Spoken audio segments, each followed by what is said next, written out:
The first time she signed the words, her hands were shaking so badly that the message came out crooked and rushed. "He won't stop following me." The man across from her froze, his coffee cooling untouched, his eyes widening as he leaned forward to be sure he had understood her correctly. Outside the cafe window, rain slid down the glass like nervous fingers, and the world seemed to hold its breath with him. Lena had learned early how invisible fear could be when you couldn't voice it. People mistook her silence for calm, her stillness for shyness, her careful eyes for distance.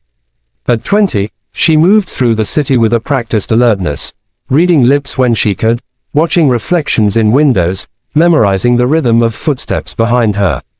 Her deafness wasn't the hardest part of her life, it was how often the world forgot she was there at all.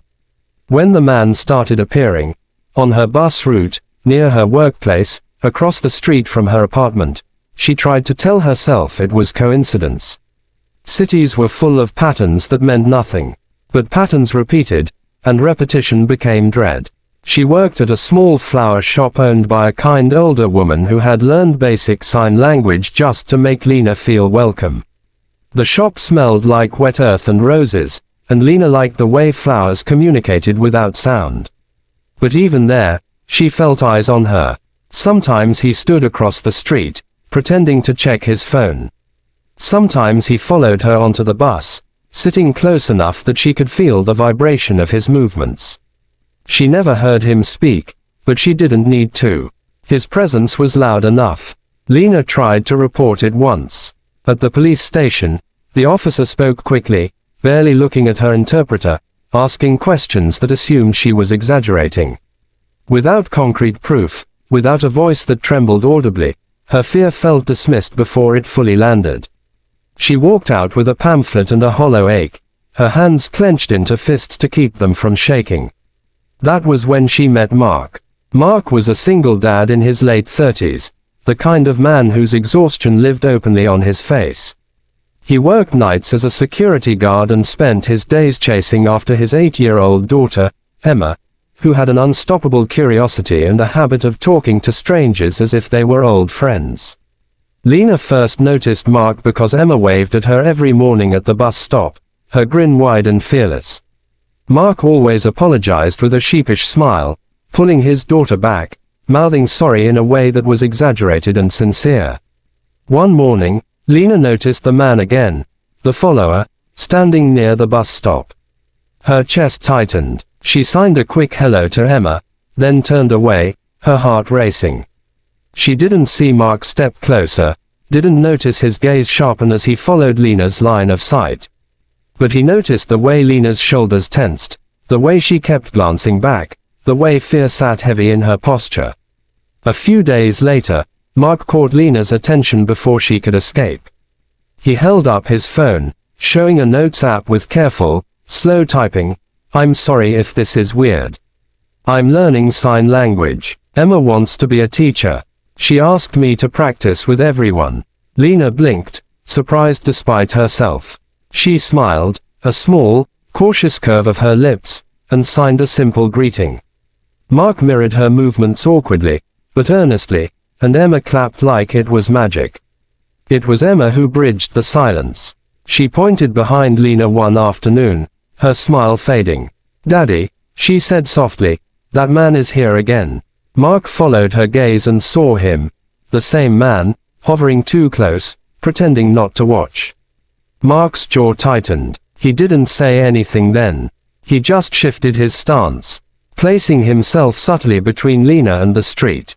Days passed, and the man kept appearing.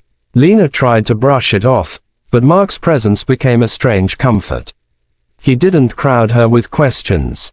He didn't assume. He just watched. And one afternoon, after Lena's hands trembled too much to tie the ribbon on a bouquet, Mark gently caught her attention and signed, slowly and carefully, "Are you okay?" That was when Lena signed the words that would change everything. "He won't stop following me." Mark's first instinct was anger, hot and protective, but he swallowed it down. He had learned the hard way. Raising Emma alone, that anger without action solved nothing. He asked Lena if she wanted help. He made it clear she could say no. Lena hesitated, years of being dismissed weighing on her, but something in Mark's eyes, steady, respectful, made her nod. What Mark did next shocked everyone, not because it was dramatic, but because it was patient. He started documenting everything. As a security guard, Mark understood patterns and evidence. He asked Lena's permission before doing anything, then began noting dates, times, locations. He installed a small camera facing the street from his apartment window, capturing the man loitering near Lena's building. He spoke to bus drivers, shop owners, neighbors, quietly asking if they had noticed the man too. He taught Emma, in gentle terms, to stay close and observant, not fearful but aware. When Lena felt too scared to walk home alone, Mark walked a few steps behind her, not beside, not leading, so she wouldn't feel followed by another man. When she worried about being seen with him, Mark kept his distance, texting updates instead. He learned more sign language late at night, practicing in the mirror, determined to communicate without an interpreter when it mattered most.